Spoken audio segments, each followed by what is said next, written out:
What's up, everyone? Back for another beer review, and today is Monday, April 8th of 2024, and for those of you in North America, that means it's solar eclipse time, and here in Buffalo, New York, we are going to be in the Path of Totality for like 3 minutes and 45 seconds, so everybody's losing their mind, and a lot of people are traveling to the cities that are in the Path of Totality. It's a thing that's not going to happen here in Western New York for, I think, like 120 years. I think 2144 is the next time it's happening. So I understand people's excitement. So a lot of breweries, not only here in Western New York, but probably throughout North America, are brewing eclipse-inspired beers. So earlier today, I reviewed a local beer from the Big Brewing Company, their Western New York Eclipse. It was a Black IPA, and I posted that before the actual eclipse. Now I'm going to review another beer post-eclipse, but they're both going to be eclipse inspired, and hopefully everybody out there who views the eclipse, you did so safely. Wear your viewing glasses, make sure we don't have any issues and accidents. You don't need that. It's supposed to be a great day. I'm sure you're going to hear on the news about how people were being stupid. Hopefully that is not the case.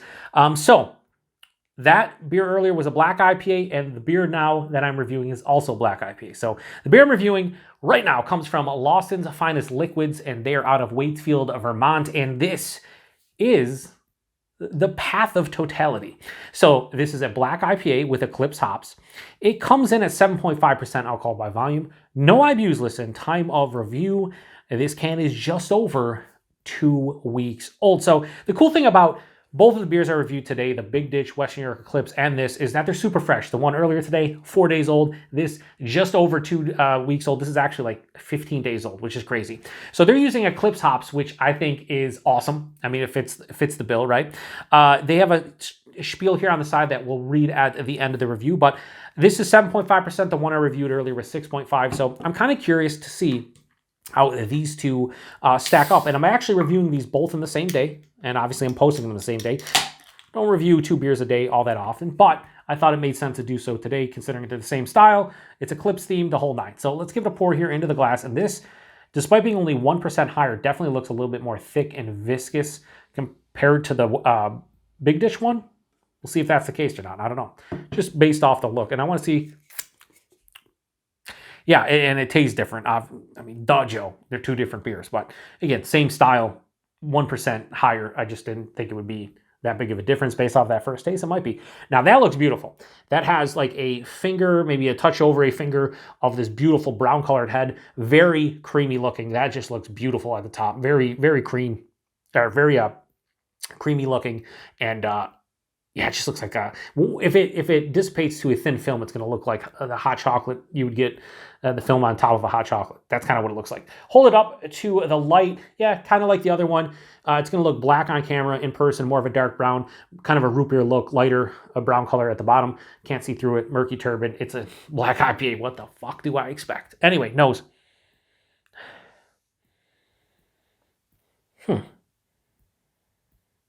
So I know this is 15 days old, and the Big Dish one was 4 days old. Math, that's 11-day difference. That shouldn't matter as much. This one smells more of just like a straight up like American porter or stout.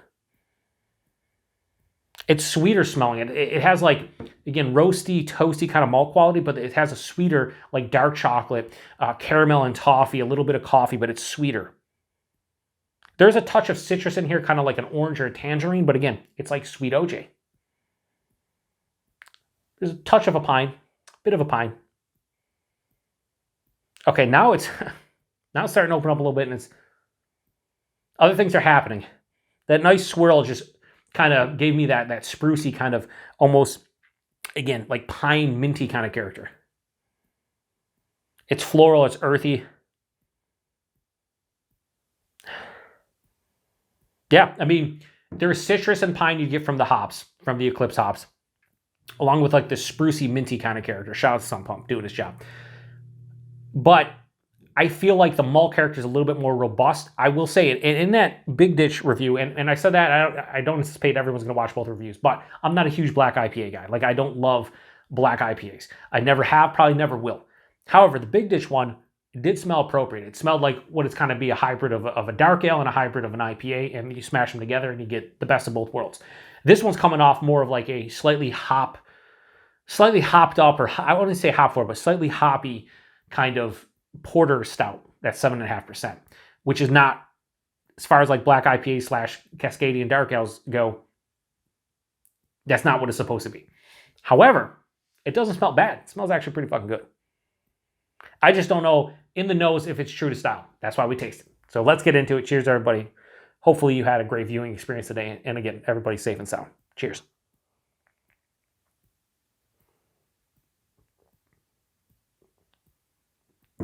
Okay. Joe, just roll back. So what I just said over the past minute and a half, just take that back. So what I said was missing in that, what was missing in that Big Ditch beer for me to really be like, this is a true two-style old school Black IPA, was a bitterness. It was mild to moderately bitter. So it had a bitterness, right? But it didn't have a firm bitterness. It wasn't a very, I don't say in your face, but a moderate bitterness that's kind of punchy on the palate. It wasn't that. It was mild to moderately bitter. It's like, all right, there's a little bit of bitterness.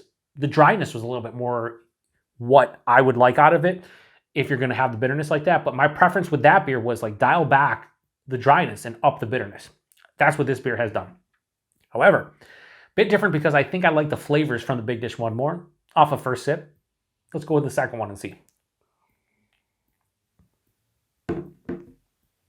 Body in this one, nice. Higher side of medium, lower side of full, 7.5%. It's thicker. It has a little viscosity to it. I like that. I really do. The mouthfeel, moderately carbonated, crisp on the palate. Pretty smooth overall, though. So I think the body and mouthfeel are really nice.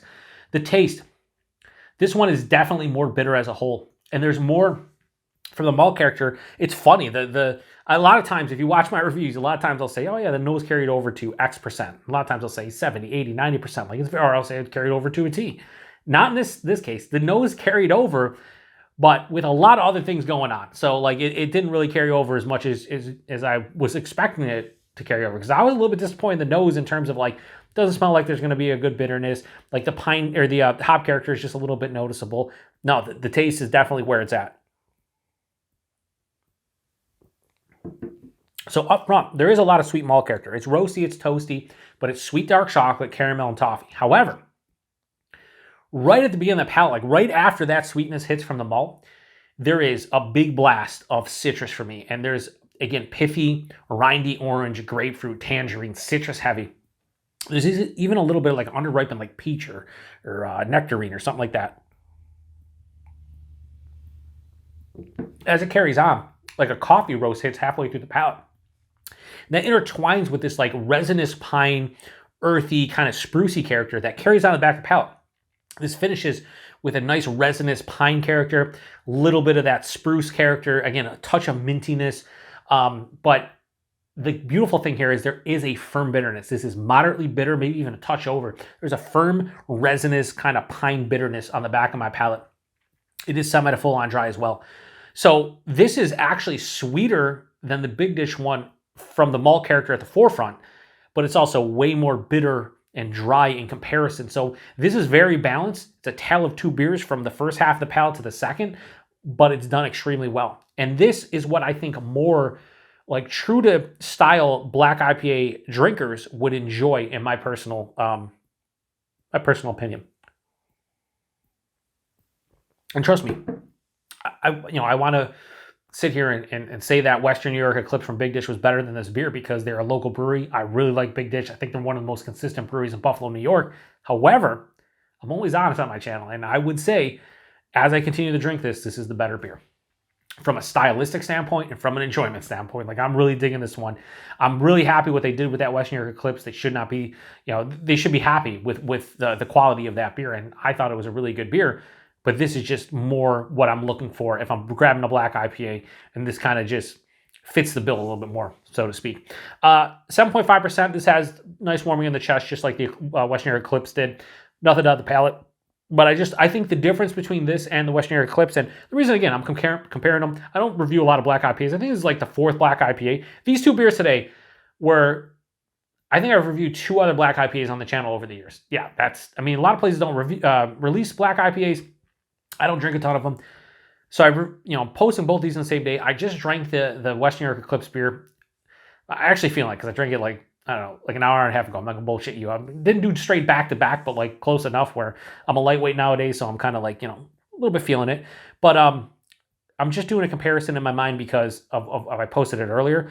But, and I'm probably doing a disservice to both beers because I shouldn't be comparing them. Certainly not to this one, just because they're two different breweries, But as a whole, this is the better beer for what I'm looking for out of this style. So we'll do one more sip and then we'll give a rating.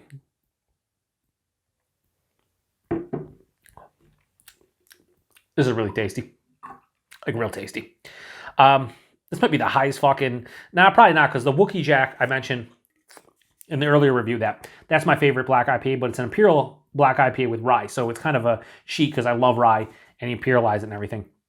This, however, for my own personal drinking experience, I think this is fucking better than the one earlier, and I'm going to have to give it appropriate rating. Keep in mind, don't love the Black IPA style, but if every Black IPA tasted as robust and delicious as this and as Wookiee Jack is, I might be converted. So, Path of Totality from Lawson's 4.3 out of 5. High 4.25. I don't know what I gave Wookiee Jack, but this is up there with Wookiee Jack. Am I surprised Lawson's made a fucking great hop forward beer? No. Am I surprised that I like the Black IPA? I like 2 Black IPAs today? Yes. But this is really good. I mean, if you see this like anywhere near you, even after the fact, by the time I post this review, this beer will be, I think, like 2.5 weeks old, to maybe almost 3 weeks old. Like, you need to try this out. You do. You really do. Price point, well, let me read the side because I'll forget if I don't. It says, we created Path of Totality to commemorate 2024's total solar eclipse. Dark malts bring a rich, roasty profile that perfectly aligns with the bright citrus and pine flavors of Eclipse hops. Yeah. This good brews for a cause. Black IPA supports the Echo Leahy Center for Lake Champlain, Vermont Science and Nature Museum on the Burlington waterfront. Cool. Yeah, that's cool. So kind of like Big Dish did with the Buffalo Museum of Science. Awesome. Sweet. So yeah, price point availability. Here's where it's a little bit wonky, just to be honest with you. I gotta keep it $100, or as the kids say, I gotta keep it hunnits. No, that's actually what Joe Senegali says when a beer is 100 out of 100. No, but you gotta keep it 100 with you, right? That Big Dish beer, I paid $2.75 for that can. It was a 12 fluid ounce can, and I think 6 packs were like $13 to $15, depending on where you bought them. This, $4.99 a can, and I want to say 4 packs were $18 to $20. It's a bit pricey, considering that if you compare the 6 pack to this, you're getting less, 8 ounces less of beer, and then you're paying a premium. However, this beer is definitely better than that, so I'll let it slide. No, I think they're appropriately priced if we're comparing them to one another, which I have done in this review terribly because I shouldn't, but I did. And availability is Lawson's. Wherever you see Lawson's, you probably should have seen this. Maybe not, though. Distro's weird. You might not see it. They do have certain, like, I think it's Lawson's where they do, like, special releases that they only release to, like, certain markets. Like, they'll be like, we can only get these beers into 8 or 9 states. I don't know if this is one of those beers, but we've got it here in Western New York and in New York State in general, so I feel like other people should have seen this. But if you've had this one before, post in the comment section. 7.5%, like I said, nice warming in the chest, but not much more than the Western New York Eclipse. So yeah, I'm really happy I reviewed these 2 beers. I am curious to see what people say about both of them, but specifically this one, because again, Big Ditch, a little bit more local. They're only in Ohio and PA, and I think that beer didn't get outside of New York State. But this beer, I feel like a lot of you probably have tried it. And if not, would you try it? Are you a Black IPA lover? Are you not? Like I said, these 2 beers may have kind of won me over a little bit with the style. So maybe I need to review more Black IPAs. I'll probably, I'm trying to be more diverse in general on my channel in terms of styles and breweries and stuff. I don't want to just review the same, like on Western New York Wednesdays, I've been reviewing a bunch of different Western New York breweries instead of just reviewing the 6 to 8 that I typically do. Same thing with beers in general. Like I want to do more, I want to review more styles. I want to diverse the styles that I review on the channel.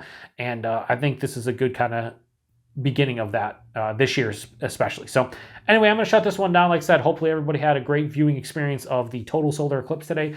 And hopefully you're drinking something just as delicious as Path of Totality from Lawson's. I'm going to shut this one down. Appreciate everybody stopping by for another beer review here on the Beer Patrol. Till the next one. Cheers.